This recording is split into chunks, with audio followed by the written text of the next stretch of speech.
Well, it's a conversation that continues to hog the headlines, and it really traverses different levels of government in this country, from state to federal. Believe it or not, this is a function of government policies, the consistency or otherwise of it. What am I talking about? We'll take for one, the 3 aircrafts that have been seized by a French court as a result of a Chinese firm, essentially putting up a case before the court and blaming the state government of Ogun State of Renegin on contractual agreements, and then that spiraled into the seizure of Nigeria's presidential aircraft. I mean, it's mind-blowing. And then you look around too and you see some of the policy inconsistencies in terms of, is it subsidy? Is it under recoveries? Is it shortfalls? What do you call it? And you wonder what exactly is playing out here. And of course, that trickles down to all of the economic indices that we see around there and investor confidence. So how do we get around this? We have joining us this morning 2 gentlemen who are well placed to give us different perspectives on this. Mr. Muda Yusuf is an economist, CEO, Center for the Promotion of Private Enterprises, CPP, also PhD holder. You're welcome to the program, Dr. Yusuf, as well as Professor Damilola Olawuyi, the Senior Advocate of Nigeria, a jurist, Professor of Law. Thank you for having me. Thank you, and Deputy Vice Chancellor of Afeba Balola University at Ado-Ekiti. Prof, you're welcome to the program as well. Thank you very much for having me. Thank you. Let me begin with you, Prof, because the issue of the presidential jet is still very much in contention. In fact, we understand that the French court had to release our latest presidential jet, the A330, for our president to travel to France, and then we have 2 still in custody. When you look at this agreement, particularly the fact that it dates back previous governments at the state level, and now it is affecting the operations of a sovereign state, a federal government, what do you see, Prof? Thank you very much. I mean, the events show just one thing. It shows lack of coherence in that is required in the federal state. Countries that practice federalism like ours have a way of ensuring that federal, state, and local government levels are, cross-checking what they are doing to ensure coherence and coordination.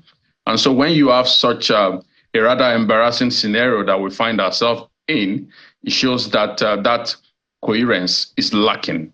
Under international law, the function of signing treaties is with the federal government. There is no doubt about that. In fact, international law is the law of nations. So it's only states, nations, federal governments that are recognized at the international level. But what you have also in federal states is that if subnationals were to be willing to sign an international treaty, then the federal government has to be carried along. In fact, the federal government must be informed, and such a treaty must be concluded with the approval, express approval and consent of the federal government. So when you don't have that, it simply shows that the 3 levels of government are either not in harmony, are not coordinating as they should under law, or that there is an aspect of a collapse of federalism. And whichever way you look at it, it's not good for Nigeria. So, Dr. Muda Yusuf, let me come to you now. He's given us the legal perspective, and I think it's great to understand how these things work out. So I don't know if the federal government was the guarantor in some sense in this particular treaty, but there's also the policy angle of things, investor confidence. Whether or not the investor is being transparent and forthright is another conversation which we hope to explore as well. So what do you see in terms of investor confidence, the policies of government, and the coherence which Prof talked about? Dr. Yusuf.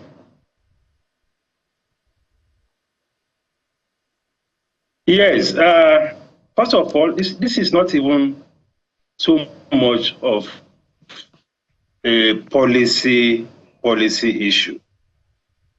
I think it is more about the impunity around the issues of sanctity of contracts. And I must tell you, even domestically, a lot of investors have suffered from this impunity of not respecting the sanctity of contracts. Let me just give you a few examples. Remember the case of the Virgin Nigeria. That is Richard Branson in 2004. Now, he was invited by the then regime of President Obasanjo to come and promote our flag carrier. The man came, he invested a lot, only for the following administration to the next administration to come and just completely threw the man out of the window. You know, he made a lot of investment on Virgin Nigeria. Then they said the contract was this, the contract was not okay. The lounge, the Virgin Nigeria lounge at the Murtala Mohammed Airport was practically just boggled and the staff were thrown out. Then just last year, December 2023, the Minister of Works said that he has an outstanding payment for contractors of about 1.5 trillion naira. These are flagrant violations of contracts. Many contractors have gone completely bankrupt because they entered the two government contracts. The contract terms are clear, but most times these things are not respected. Also recall the case of Courtney, Lagos-Ibadan Expressway. There was a contract that was supposed to be concessioning. Somewhere along the line, some people said the quality of the contract was not okay and all of that. That case is still in court. And we are talking about something of over close to 10 years or more. The same thing with MM2, with the same by Courtney. There's a concession agreement. No matter what we say, MM2 is still one of, it's even the best terminal we have domestically now. So a private went through. As I'm speaking to you, the case is still in court. The bank that financed the project, many of them have burnt their fingers. Look at the Federal Secretary at Ikoyi. It was supposed to be a PPP arrangement. It didn't have been stuck. Because after one administration, another administration will come and say that this contract is this, and they just jettison it. So the issue is that we need to be more diligent, just as the SAN had said, in entering into contractual agreements to ensure the quality of the contract is sound. And if any administration wants to disengage from a contract, there should be procedures. I've seen ministers just go to sites, construction sites, and said, this contract is hereby terminated. Would that even give due reference to the terms of the contract? A lot of businesses have suffered as a result of this. Look at the Lekki Expressway. It started with a concession, and at some point, the whole thing, went bad. And here's an economy that needs private sector capital. We need to promote the concept of public-private partnership. Yes, we need private sector expertise. Dr. Muda, so which brings us to my next... We have this kind of confidence crisis. Yes, let's move on from this now. We know that one missing aspect in Nigeria's journey has always been policy coordination and government trying to invite and promote investors' confidence. But as someone in that sector, as someone who has always been an advocate of promoting private enterprises, how has these policies over the years directly affected private sectors?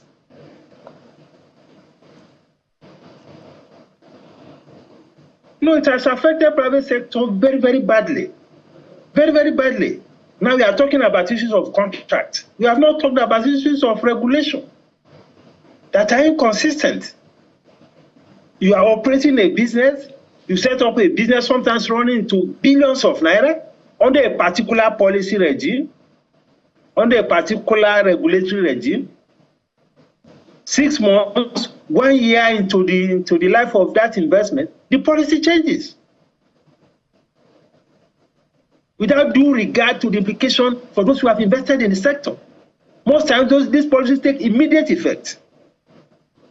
I've seen a major investor that took billions of naira in loan, these intervention funds, by the central bank at that time. All right, let's take it to Prof. Prof, let's bring you in on this one because. All right, Dr. Yusuf, let's take it to Prof. Prof, on this particular one, it appears that we have to go beyond. I know you're a lawyer, and the law is what you stand for, but it appears sometimes that legislation is not just enough. So I can go through some of the things that have happened. Dr. Muda had mentioned Virgin. I know that an IOC had met with the president last December with promises of making about $6 billion investment. But 5 months, 6 months down the line, at a particular forum in Kigali, they had chosen to move to Angola. And the central word was the investment environment, that debates are ever open-ended. Nothing is closed. Legislation here and there, inconsistency. The NNPCL, for instance, we have been complaining about its opaqueness, and we're looking for investors. Dangote refinery, Aliko Dangote is literally fighting like I've never seen him fight so much for his life, like he's fought in the last few weeks since he decided to invest in that $19 or $20 billion refinery in the country, which is one of the top 10 biggest refineries in the world. At the end of the day, my question to you, Prof, is what other form of legislation can we now start to put in place so that policymakers will respect policy and be consistent as much as possible, because we're looking for investment. We haven't gotten the kind of investment we're looking for. And this is what is playing out already in our country. Well, in fact, it's a very important question, and I should say that our problem in Nigeria is never about laws. We have laws. We have, in fact, maybe too many of them, because in the business sector, the more regulation you have, the more potential for lack of coordination and coherence. Now, what we've seen play out here is that one of the key determinants of investment flow is legal and regulatory clarity and certainty, which we don't have. And that is often tied to the fact that policies change. One government comes in, tries this, and the other comes in and does not maintain that stability that is needed to drive market flow. So it's not about law, it's about lack of political will to implement existing laws. For example, in Nigeria, we already have the Investment Promotion Commission. It is their responsibility to be the one-stop shop for investments. They are there, and there is no way, and the law establishing them requires that even any treaty, any foreign agreement should be registered with them. So there is no way there will be an agreement between a Chinese company and a subnational, and the Investment Promotion Commission is not part of it. The Investment Promotion Commission is a federal agency, so they should be part of it. In fact, they should be the ones talking about this agreement and what they know about it.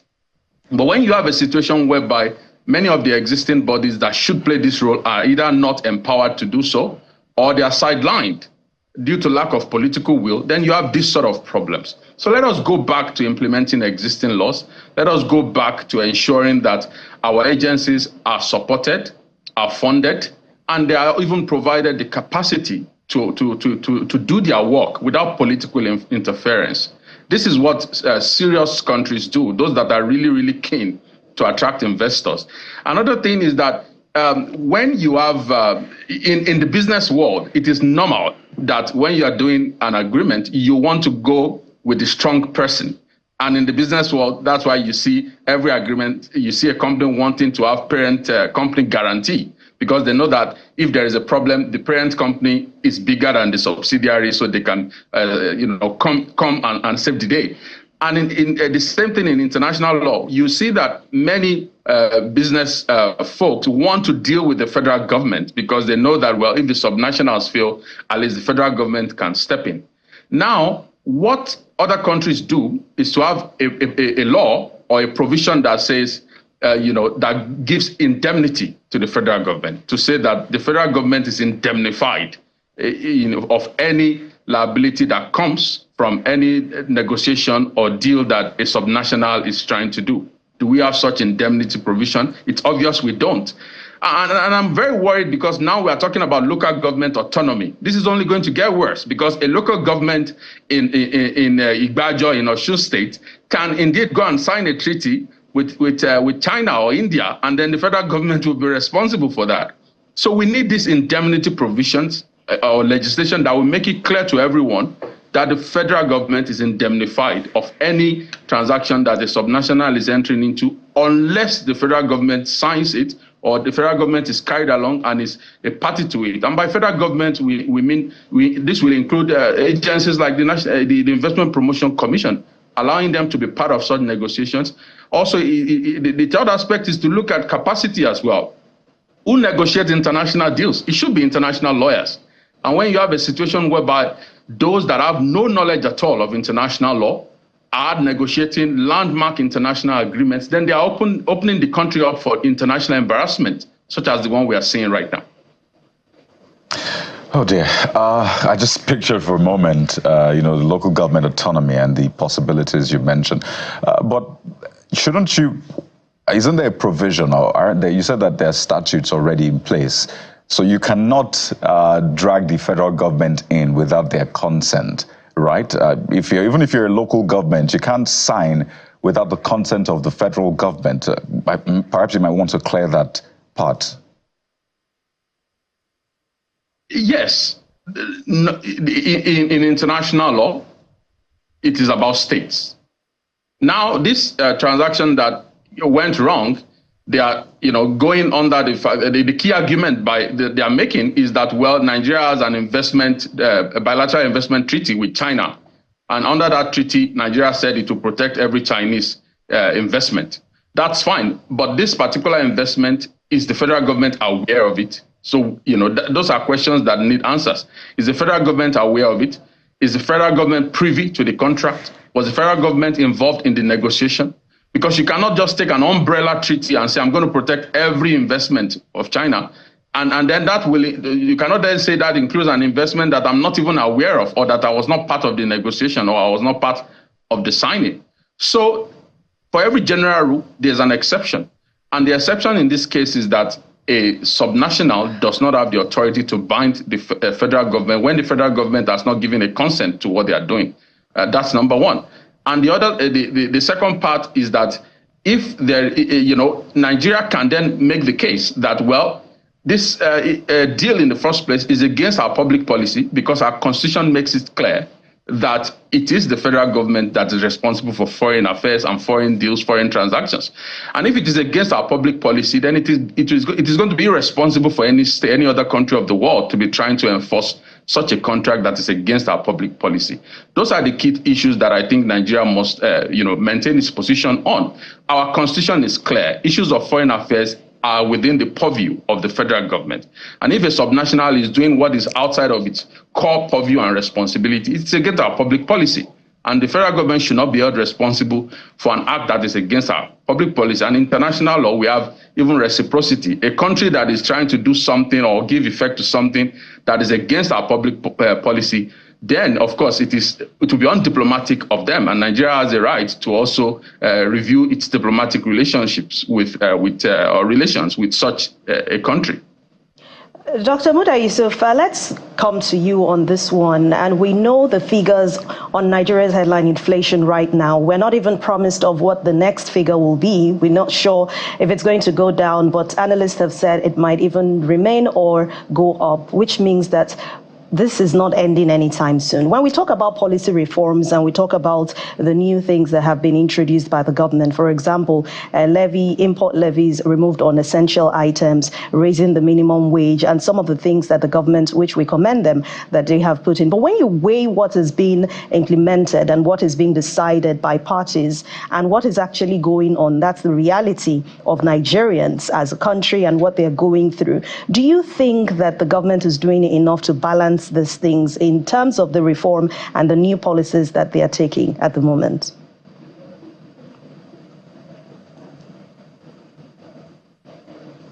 Yeah, thank you very much for that question. But before I answer it, let me just amplify a little on this very important issue that we are discussing.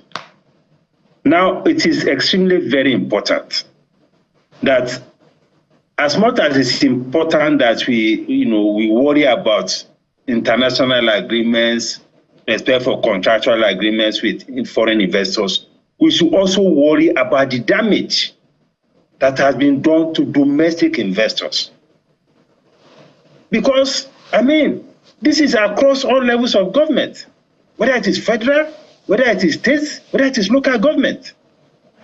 The rate at which contracts are flouted, are breached, are completely abandoned, especially from one administration to the other. It matters worse. The justice delivery system is not helping matters. Because if you suffer breaches of contract and you go to court, you'll be there till eternity.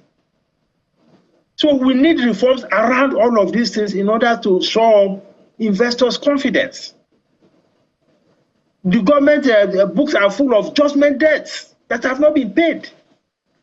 So these things are very, very frustrating for investors. And I think we need to address it both internationally and locally.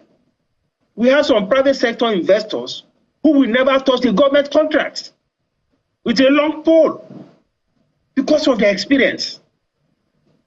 And we need to bring the private sector on board when it comes to things like this.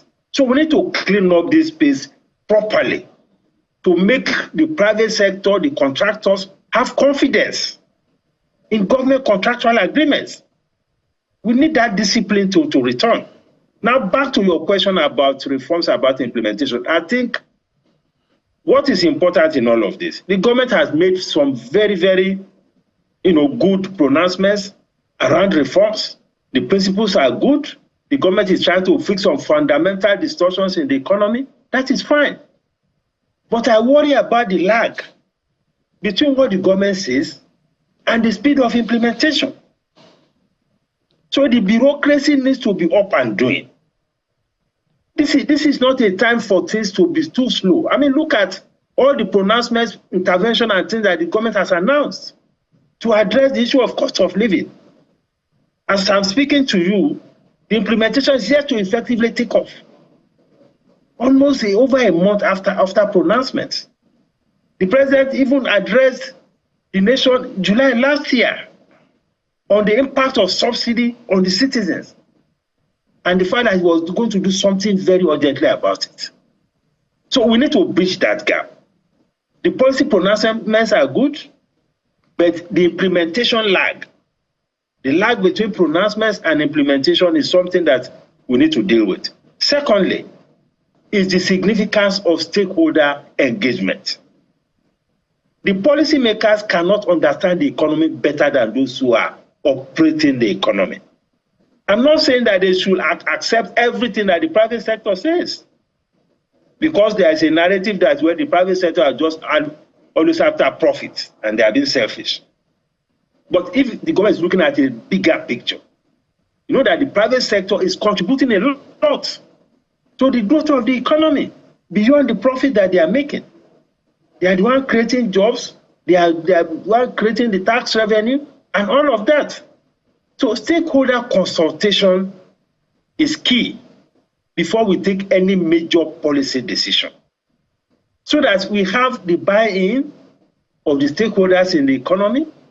We have the opportunity of enriching the quality of those policies. So those things are very important because we are in a democracy. And as much as possible, we should democratize the policy environment so that we don't have policies that are completely misaligned with what the investors are expecting. So that will be my response to your question. All right, Doctor, just before we get to Prof, on this particular one, let's zoom into the oil and gas sector. Correct me if I'm wrong, I understand about almost 10 years there has not been exploration.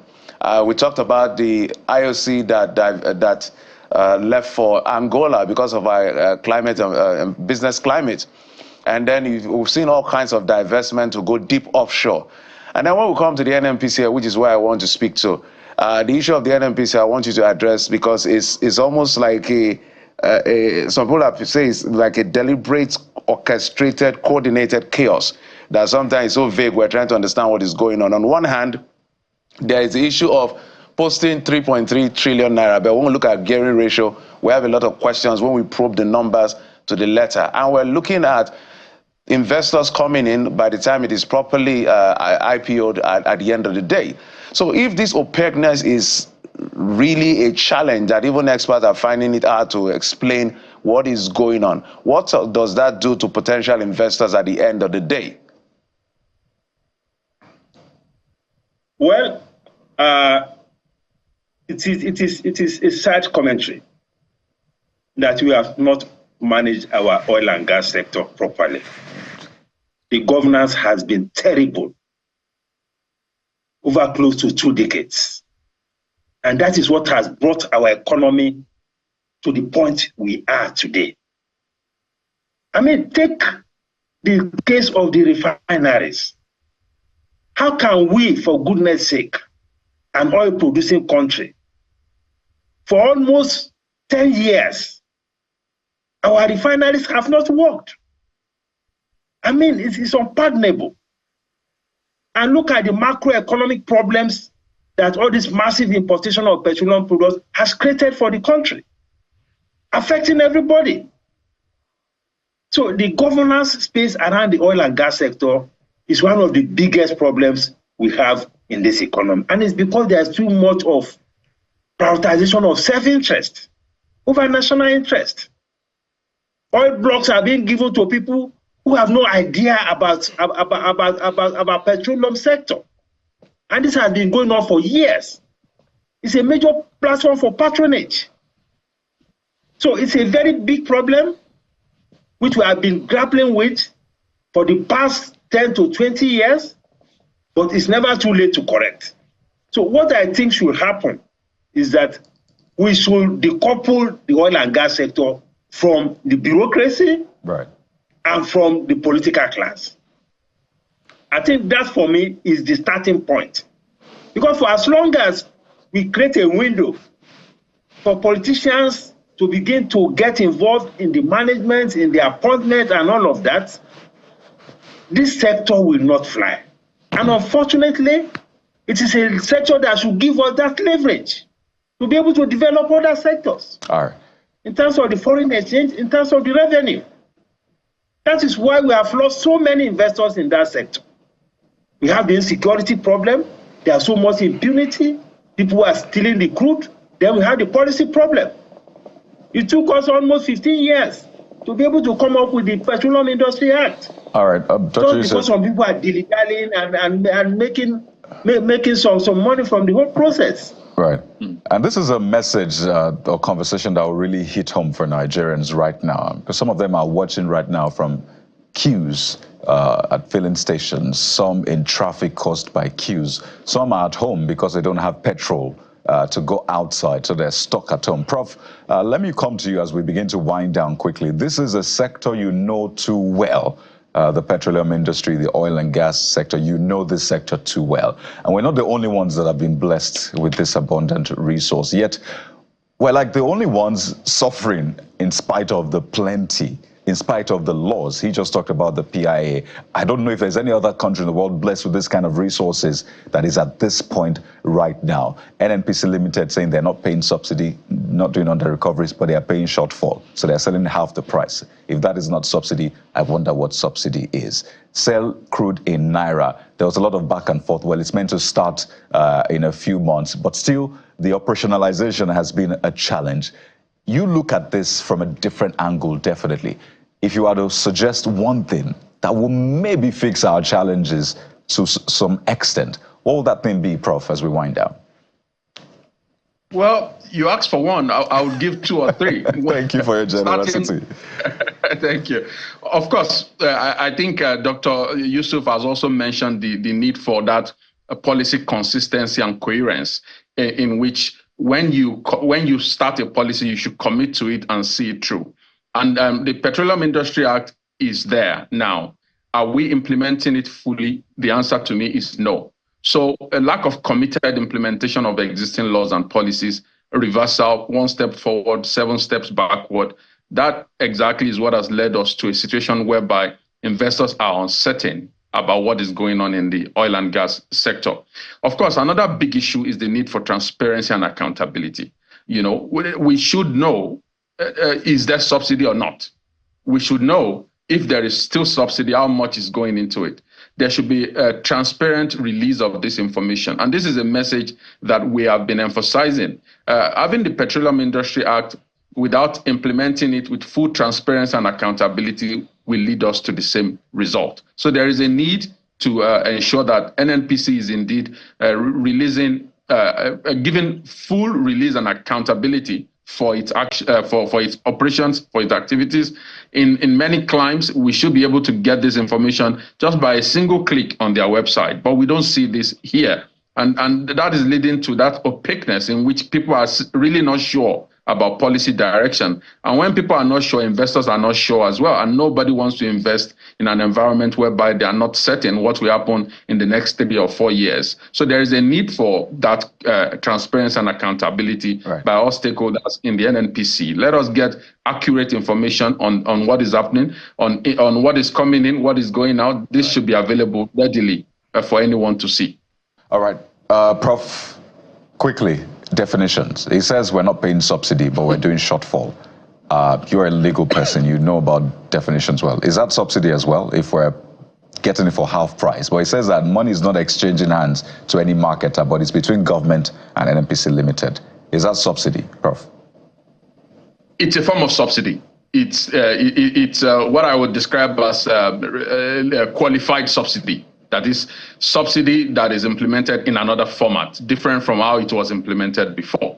Because in a market whereby there is no subsidy or shortfall, as it is now called, it should simply mean that the government is not paying anything at all for the commodity. It comes in, and the market forces determine the price, and it goes that way. And when the president said subsidy is gone, I think subsidy includes shortfall as well, and shortfall and subsidy should be gone. Yeah, Prof, just 1 second. So for clarity, since you're here, let's make the most out of it. So if the federal government has not defrayed dividends so that they can cover for subsidy, what are we really saying here? We are simply saying that the federal government is still paying some money for this commodity, which is subsidy. Right? There you go. It is still subsidy. So you said qualified subsidy. So we'll see how that plays out in the coming days. Professor Damilola Olawuyi, Senior Advocate of Nigeria. By the way, youngest academic to attain that so far. I don't know if that has changed, Prof. Thank you so much for your time. Thank you so much for your time on the program. As well as Dr. Muda Yusuf, economist, CEO, Center for the Promotion of Private Enterprises, CPP. Thank you for always, Dr. Yusuf. Thank you very much. Well, we take a break at this moment, but as it is with a proper breakfast, the table is still full. So what do we have next for you? You have to wait to find out. Stay with us.